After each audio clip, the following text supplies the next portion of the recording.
তো অনবদ্য রবিচন্দ্রন অশ্বিন অনবদ্য তার ১৭ রান এবং রবীন্দ্র জাদেজার ৮৬ রানের দৌলতে কিন্তু ইন্ডিয়া ৩৩৯ রান করেছে ৬ উইকেট হারিয়ে বাংলাদেশের বিরুদ্ধে টেস্ট ম্যাচে।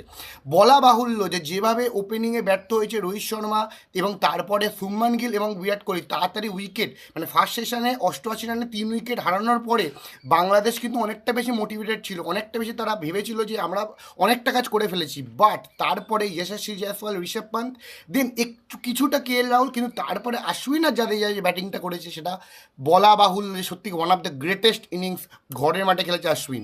এবং এটা কেন তাদেরকে 1 এবং 2 অলরাউন্ডারে র্যাঙ্ক করা হয় এটাই হচ্ছে তার সবথেকে বড় প্রমাণ। বাট বাংলাদেশের পক্ষ থেকে বাংলাদেশ শুরু ভালো করেছিল, হাসান মাহমুদ অনবদ্য 4 উইকেট নিয়েছে, বাট যেটা তার মেন প্রয়োজন ছিল যে তার যে দলের যে যারা বোলার তাদের উইকেট নেওয়া, তারা ব্যর্থ হয়েছে, ট্যাকটিক্সে ভুল হয়েছে বাংলাদেশের, যার ফলে এর খেসারত হয়তো দিতে হবে।